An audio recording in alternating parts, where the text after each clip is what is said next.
morning po. So day 2 na po ito ng aming pasyal sa Baguio. Ang unang destinasyon nga ng pasyal namin ay sa Bell Church. So bago po tayo makapunta doon, madadaanan muna natin itong magagandang tanawin ay mga bahay dyan sa bundok. Yan po, makikita nyo matataas na bundok, may mga bahay din matataas. Grabe. Yung unang simula ron no, nagsampalan muna. Tatano sila. Ay, nakakatid ako si mama niya, nakapag-upas. Dito na po tayo sa Bell Church. Ayan po, nakapila na ang mga aakyat. Ayan, natatanaw din natin pa rin yung mga bahay dyan sa bundok. Ang ganda ng tanawin.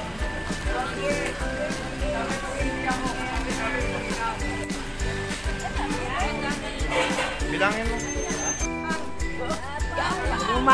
Gagapang na sila, paakyat. Siyempre. So, hindi na nga po ako sumama kasi kagabi night market kami. Kaya siyempre napagod at saka akyat na naman. Kaya hanggang sa baba na lang muna kami nagantay. Hindi na sila makita. Nandun na sila.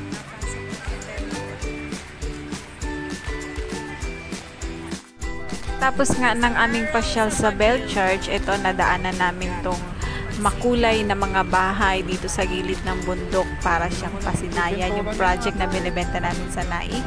Yung makulay din yung mga bahay niyan. Ayan, ang gaganda tingnan.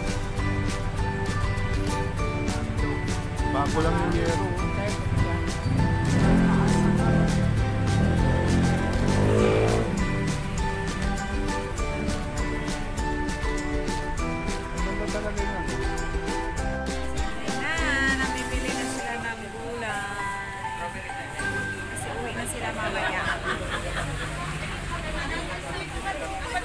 Ang pangalawang pinuntahan naman po namin ay sa may strawberry farm. Pero dahil hindi season ng strawberry ngayon, so namili na lang kami ng gulay sa tapat.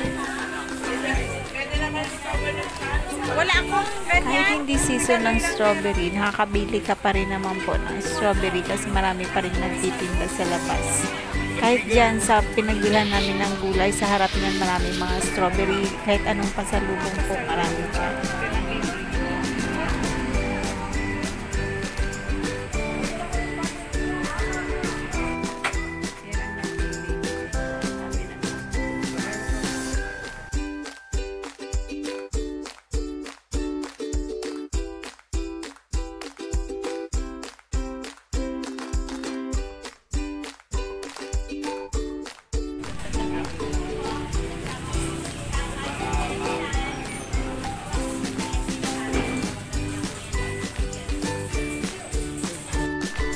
Dito na po kami sa pangatlo at huling pinuntahan namin sa pangalawang araw ng aming Baguio sa Igorot Stone Kingdom.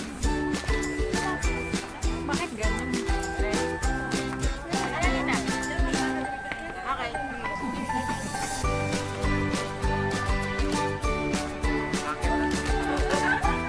Hindi na ako ako.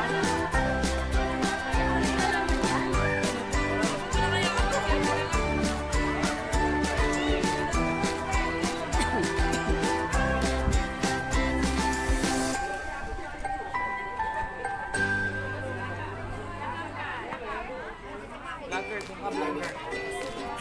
Mother, I saw that.